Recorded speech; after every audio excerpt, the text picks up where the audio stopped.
Assalamualaikum warahmatullahi wabarakatuh. Alhamdulillahirrabbilalamin. Wabihi nasta'inu ala umri dunya waddin. Sayyidina wa maulana Muhammadin wa ala alihi wa sahbihi ajma'in. Selamat pagi teman-teman semuanya. Bagaimana kabarnya hari ini?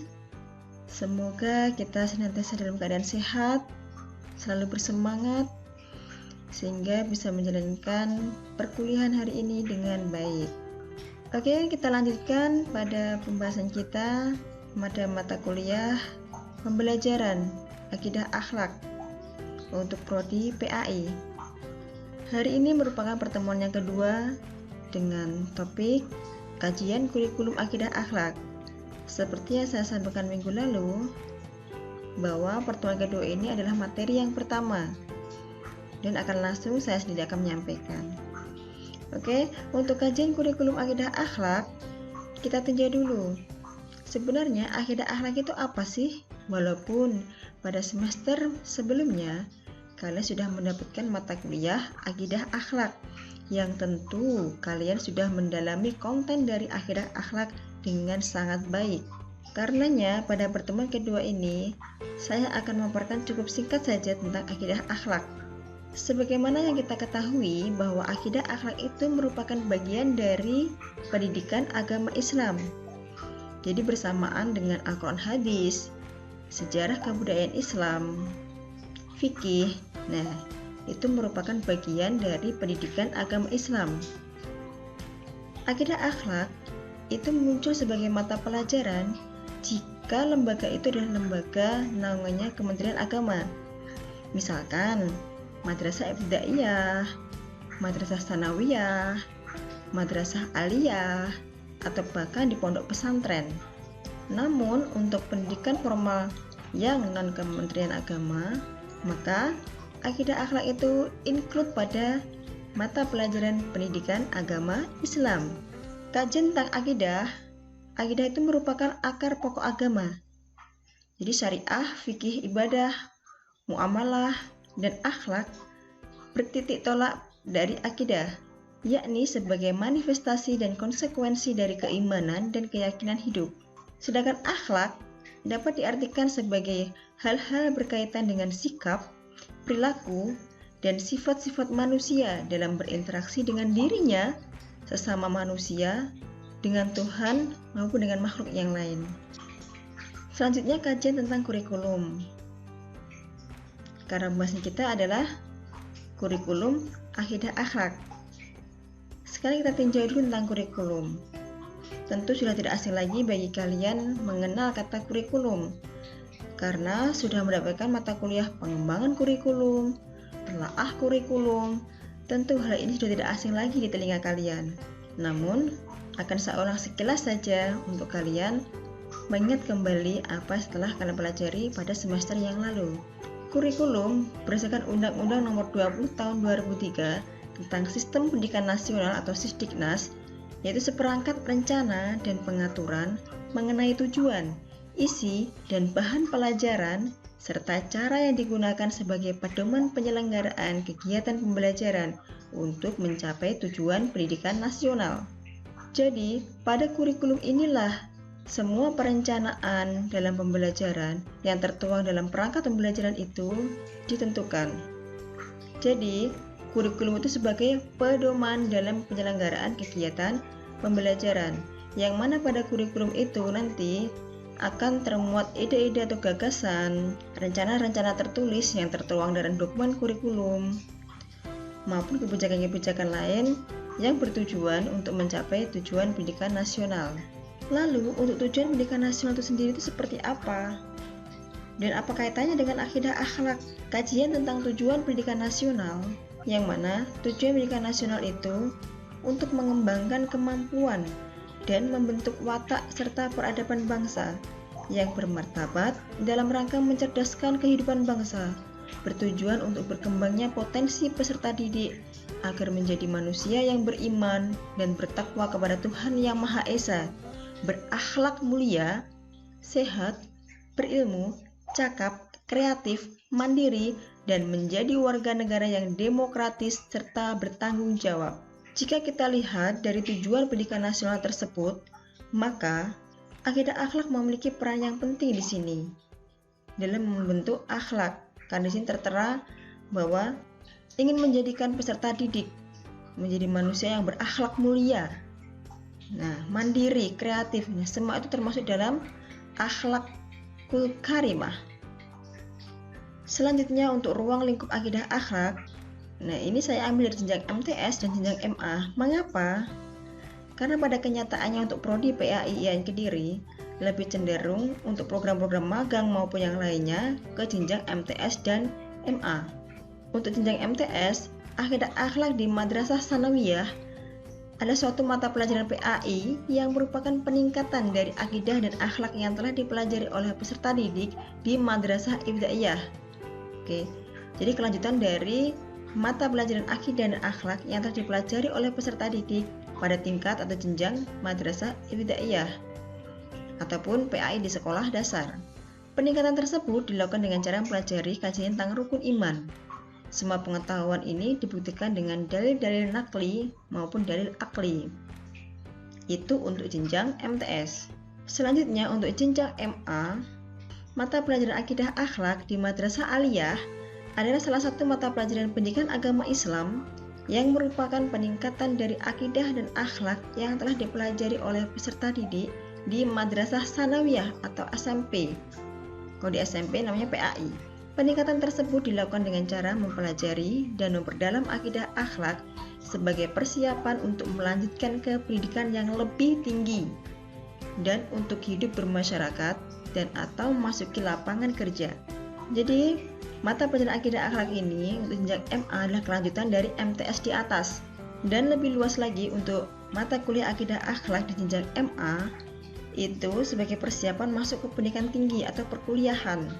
Kalaupun nanti mereka hanya berhenti di jenjang MA, maka akidah akhlak sebagai bekal mereka untuk hidup bermasyarakat atau masuki lapangan kerja. Asumsinya adalah dengan baiknya pemahaman tentang akidah akhlak, maka baik pula dalam akhlak atau tindak tanduknya. Itu adalah harapan dari setiap pendidik akidah akhlak. Selanjutnya tujuan akidah akhlak di madrasah. Secara global, tujuan akidah akhlak di madrasah adalah memiliki kontribusi dalam memberikan motivasi kepada peserta didik untuk mempelajari dan mempraktikkan akidahnya dalam bentuk pembiasaan untuk melakukan akhlak terpuji dan menghindari akhlak tercela dalam kehidupan sehari-hari. Al-akhlakul karimah ini sangat penting untuk dipraktikkan dan dibiasakan oleh peserta didik dalam kehidupan individu, bermasyarakat, dan berbangsa, terutama dalam rangka mengantisipasi dampak negatif dari era globalisasi dan krisis multidimensional yang melanda bangsa dan negara Indonesia. Sebagaimana kurikulum pada 2013 yang menggambarkan atau mencanangkan dengan pendidikan karakter, harapan dari pembelajaran akidah akhlak itu juga memberikan kontribusi dalam membentuk perwatakan ataupun akhlak peserta didik untuk menjadi insan yang memiliki akhlakul karimah, sehingga akan memberikan dampak pada kemajuan suatu bangsa dan juga menghindari akhlak-akhlak buruk yang memberikan dampak pada negara Indonesia. Untuk kurikulum akidah akhlak itu sendiri, ada 10 komponen dalam penyusunan SKL, KI, KD, dan seterusnya dalam kurikulum 2013 revisi terbaru 2018. Jadi, kurikulum 2013 telah mengalami revisi pada tahun 2018. Di antara itu standar kompetensi lulusan, kompetensi inti, kompetensi dasar, indikator pencapaian kinerja, nilai karakter, materi pembelajaran, kegiatan pembelajaran, dan rencana penilaian. Untuk standar kompetensi lulusan, kompetensi inti, kompetensi dasar, ini akan saya lampirkan nanti karena ini lampirannya terlalu panjang untuk saya sampaikan dalam bentuk PPT. Maka untuk SKL, KI, dan KD nanti akan saya lampirkan sendiri di Google Classroom kita beserta indikator pencapaian kinerja. Nilai karakter itu nanti akan termuat dalam RPP, materi pembelajaran, kegiatan pembelajaran, serta rencana penilaian. Perangkat pembelajaran yang lain nanti akan kita bahas tentang Prota maupun Promes. Nah, ini perangkat pembelajaran akidah akhlak minimal dari kalian nanti mengenal dan memahami perangkat pembelajaran berikut. Walaupun pada mata kuliah ini nanti outputnya adalah kalian bisa praktek mengajar akidah akhlak, namun ketika guru bisa mempraktekkan suatu pembelajaran, minimal mereka sudah bisa atau mengetahui perangkatnya atau modalnya ketika mereka akan melaksanakan sebuah pembelajaran. Yang pertama adalah Prota. Prota adalah program tahunan yang dibuat seorang guru di awal yang berisikan kegiatan apa yang akan dilaksanakan selama 1 tahun. Yang kedua adalah program semester. Ini adalah jabaran dari program tahunan yang dibagi menjadi 2 semester nanti. Namun, pengisiannya atau pengerjaannya berbeda, walaupun ini bagian dari Prota. Selanjutnya untuk harian ada RPP. RPP nanti ada format yang baru. Jika kalian dulu pernah belajar di mata kuliah mungkin perangkat pembelajaran atau di telaah kurikulum, melihat RPP dengan berlembar-lembar, untuk kurikulum yang terbaru, maka RPP disajikan dalam bentuk 1 lembar. Terakhir tentang kalender pendidikan. Ini penting kalian pelajari, mengingat kalender pendidikan nanti sebagai acuan kalian menata sebuah pembelajaran yang efektif, efisien, sehingga kalian akan selesai tepat waktu sesuai dengan target yang telah ditentukan. Oke, yang pertama adalah program tahunan. Bentuk awal program tahunan adalah seperti ini. Jadi, inilah lembaran dari program tahunan. Untuk administrasi pada kurikulum terbaru, ini lebih simpel daripada kurikulum sebelumnya. Jadi, ini mungkin bagian dari jawaban atas kekurangan kurikulum sebelumnya yang mana guru merasa terbebani dengan administrasi. Nah, maka pada kurikulum 2013 edisi revisi, maka perangkat pembelajarannya lebih simpel dan disediakan juga oleh pemerintah. Guru tinggal mengembangkan sesuai dengan potensi yang dimiliki, karakteristik peserta didik, serta sarana prasarana yang menunjang tempat ia mengajar. Oke, ini sudah dari program tahunan. Yang paling awal tentu setiap kali perangkat pembelajaran di paling atas adalah identitas sekolah itu sendiri. Ini saya contohkan adalah mata pelajaran akidah akhlak pada Satuan Pendidikan MTSN 1 Tulungagung pada kelas 8 semester ganjil tahun pelajaran 2020-2021. Ini masih baru ya.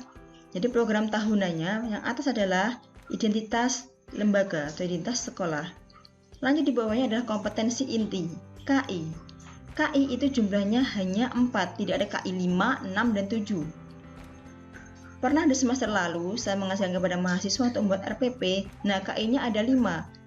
Dari mana dia dapatkan 1 KI itu? Nah, jadi kalian tidak bisa menambah KI. Kompetensi inti ini adalah kompetensi yang sudah dicanangkan oleh pemerintah. Jadi, Jadi, guru bisa mengembangkan pada aspek indikator, bukan pada aspek kompetensi inti. Kompetensi inti ini jika kita jabarkan atau kita perbesar, maka bunyinya seperti ini. Ada 4 kompetensi inti untuk jenjang MTS. Saya contohkan untuk 1 jenjang saja, karena pada jenjang MA pun nanti juga hampir sama. Hanya bunyinya saja yang berbeda, tapi untuk formatnya sama. Untuk kompetensi intinya yang pertama, ini menghargai dan menghayati ajaran agama yang dianutnya. Karena pada KI 1 itu adalah KI spiritual. KI 1 adalah spiritual. Dengan bunyinya menghargai dan menghayati ajaran agama yang dianutnya. KI 2 ini sikap sosial. Kalau 1 adalah sikap spiritual, yang kedua adalah sikap sosial.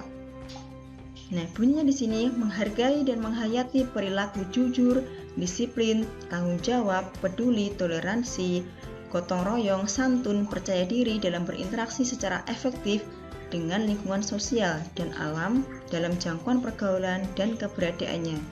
Jadi di KI 2 ini adalah sikap sosial. Selanjutnya untuk KI 3 itu adalah ranah kognitif atau pengetahuan. KI tentang pengetahuan. Bunyinya memahami pengetahuan faktual, konseptual, dan prosedural berdasarkan rasa ingin tahunya tentang ilmu pengetahuan, teknologi, seni, budaya terkait fenomena dan kejadian tampak mata. Nah, jadi di sini pada aspek pengetahuan untuk KI 3. Untuk yang terakhir adalah KI 4, ini adalah keterampilan. Jadi bunyinya mencoba, mengolah, dan menyaji dalam ranah konkret, menggunakan, mengurai, merangkai, memodifikasi, dan membuat. Dan ranah abstrak, menulis, membaca, menghitung, menggambar, dan mengarang sesuai dengan yang dipelajari di sekolah dan sumber lain yang sama dalam sudut pandang atau teori. Jadi pada KI 4 ini adalah KI keterampilan.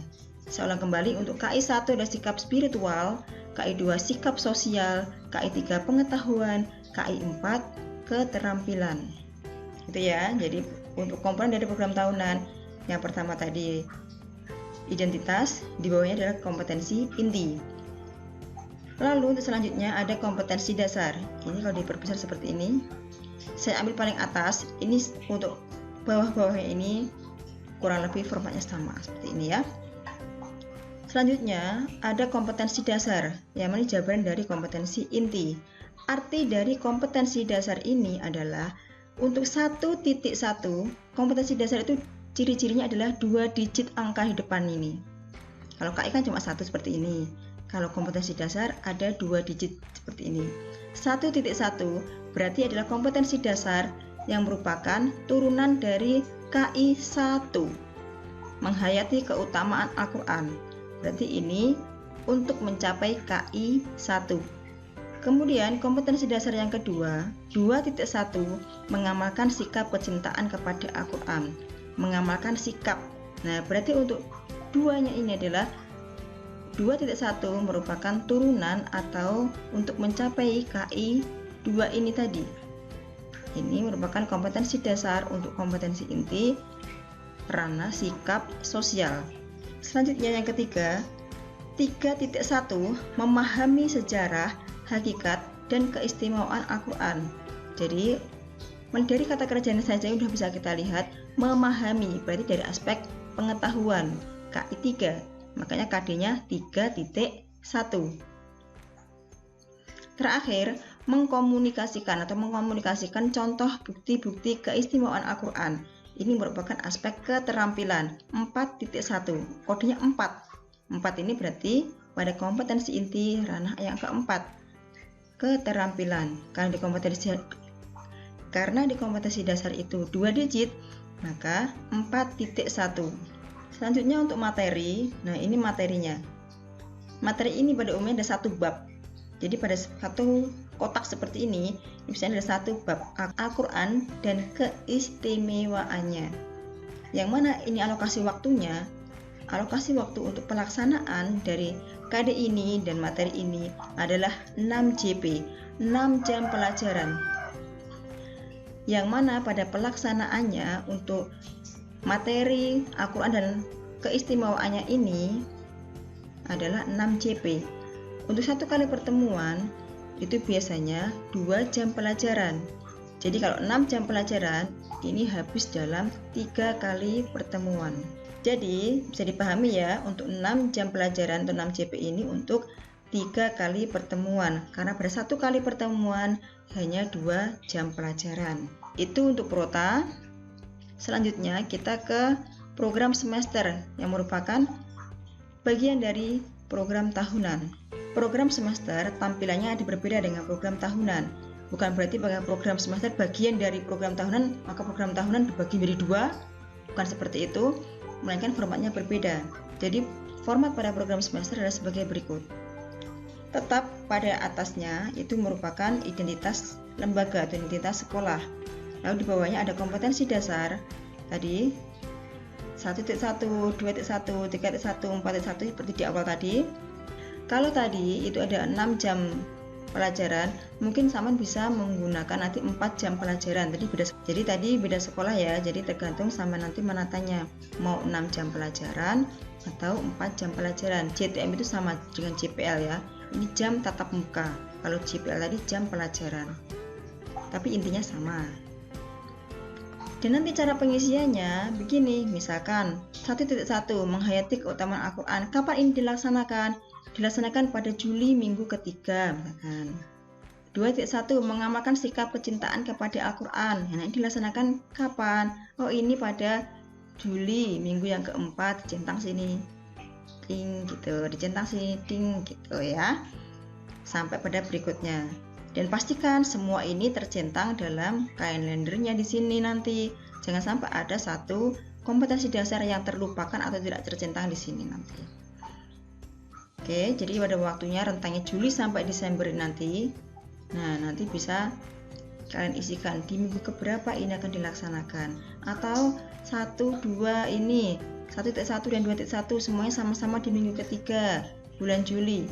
Boleh, tergantung bagaimana cara kalian mengisikannya. Sekarang seperti ini kan. Tadi kan ada 6 jam tatap muka atau di awal 6 jam pelajaran, di sini juga 4 jamnya ini untuk menyampaikan materi, 2 jamnya untuk uji kompetensi. Totalnya sama 6 jam. Dengan alokasi seperti ini. Contohnya ini dilaksanakan pada minggu ketiga dan dilaksanakan pada minggu keempat. Lalu untuk uji kompetensinya dilaksanakan pada minggu kelima. Loh Bu, kenapa yang 1.1, 2.1 ini kok nggak dicentang di sini, kok dikosongi? Nah, 1.1 dan 2.1 itu biasanya adalah include. Sikap itu tidak bisa kita ajarkan, tapi sudah terintegrasi pada kita membahas sebuah materi. Pada KI 3 dan 4 atau KD 3.1, 4.1, maka 1.1 dan 2.1 langsung include pada pembahasan di sini nanti. Itulah kenapa tertulisnya di sini adalah pada yang KD 3 titik dan 4 titik, bukan pada 1 ataupun yang 2. Ya, untuk keterangannya ada di sini.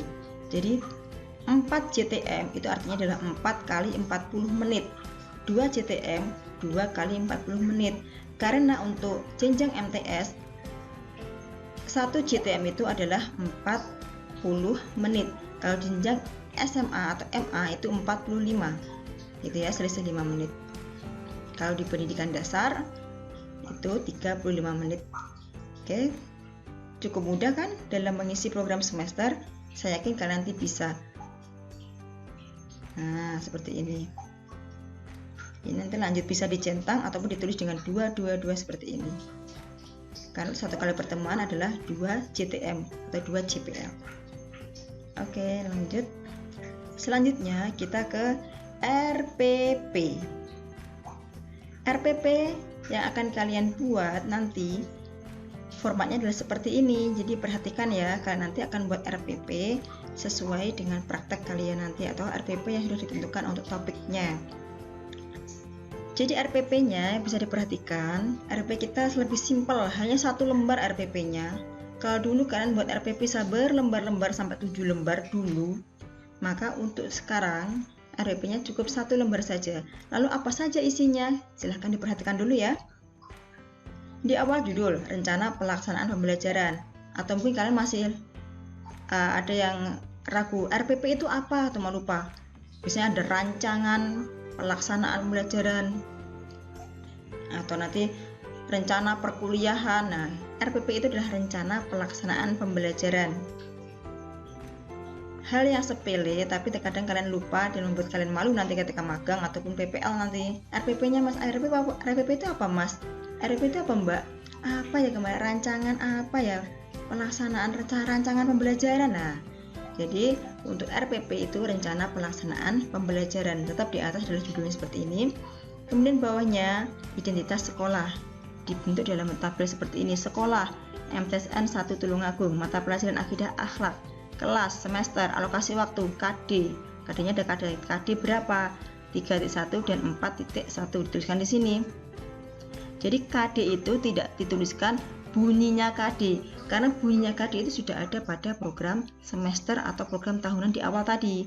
Kalau di RPP cukup dituliskan kode digitnya. KD-nya 3.1 dan 4.1. Pertemuan yang pertama gitu. Jadi RPP ini untuk 1 kali pertemuan. Setelah KD-nya di sini berbunyi hanya digit, maka untuk poin A langsung tujuan. Ini ya, seperti ini tujuan. Kecil ya, besarnya seperti ini. Untuk tujuan, setelah mengikuti kegiatan pembelajaran, siswa mampu. Nah, formatnya tetap menggunakan format ABCD.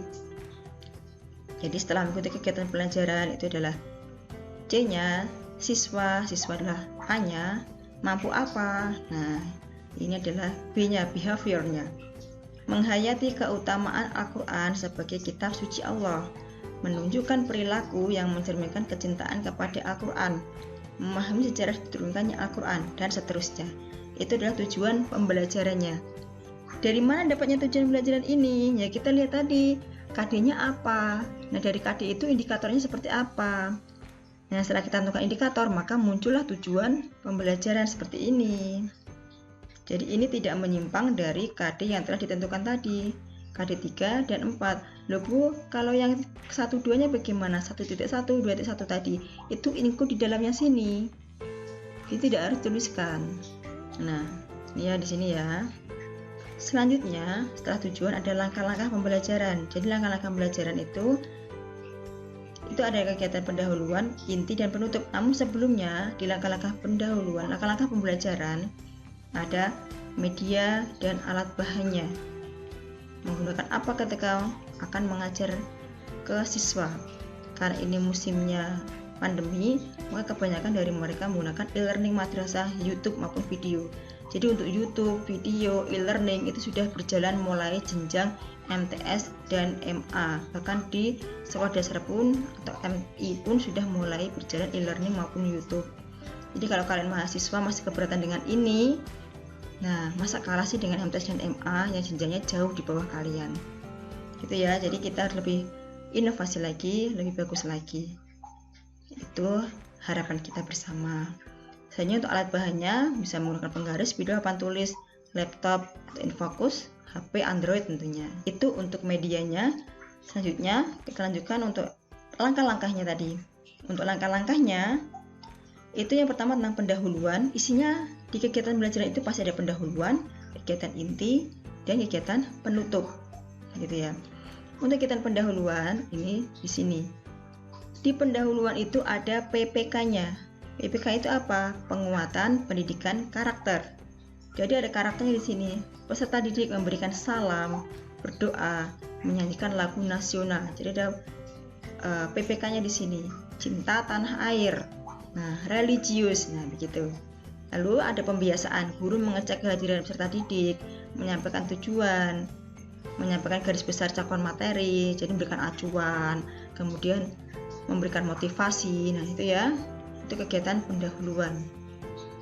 Persepsi itu masuk dalam kegiatan pendahuluan di sini. Jangan lupa ada PPK-nya, penguatan pendidikan karakter. Itu untuk pendahuluan. Selanjutnya ada kegiatan inti. Pada kegiatan inti ini ada literasi. Kegiatan literasi ada kegiatan membaca di awal sebelum memulai pelajaran inti. Gitu ya, kebiasaan membaca, membiasakan untuk membaca begitu. Itu sudah pesannya dari kurikulum 2013 yang terbaru. Kemudian ada critical thinking, kolaboratif, komunikasi, kreatif. Jadi ada critical thinking atau berpikir kritis, kolaboratif di sini. Kemudian ada komunikasi, ada creativity. Nah, 4 ini adalah 4C. Nah, satu di sini 4C. Jadi ciri-ciri pada kurikulum 2013 itu ada PPK, ada literasi, ada 4C. Nanti terakhir ada HOTS. Itu masuk dalam ranah penilaian. Ya, nanti ya. Ciri-ciri pada kurikulum 2013 yang terbaru itu ada PPK, ada literasi, ada 4C. 4C itu apa? Critical thinking, collaboration, communication, dan creativity. Ini ya 4C-nya itu. Nah, 4C-nya critical thinking seperti apa? Guru memberikan kesempatan untuk mengidentifikasi sebanyak mungkin hal-hal yang belum dipahami, mulai dari pertanyaan faktual sampai ke pertanyaan bersifat hipotetik. Nah, jadi melatih siswa untuk berpikir kritis. Masalah ininya nanti bisa kalian sesuaikan sesuai dengan topik yang kalian dapatkan nanti ya. Terakhir adalah penutup. Guru bersama peserta didik merefleksikan pengalaman belajar. Ya, seperti biasalah penutup itu isinya nanti memberikan refleksi, kesimpulan, dan nanti akan menyampaikan rencana pembelajaran pada pertemuan berikutnya. Nah, terakhir untuk poin penilaian, seperti yang saya sampaikan tadi, sebenarnya di poin penilaian itu ciri khas di kurikulum 2013 terbaru itu ada penilaian berbasis pada HOTS. HOTS itu apa? HOTS, Higher Thinking Outer Skill.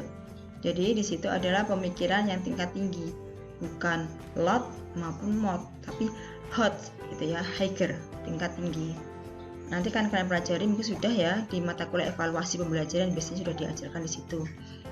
Nah, untuk penilaiannya, jadi tetap 3 ranah, ada sikap, pengetahuan, dan keterampilan.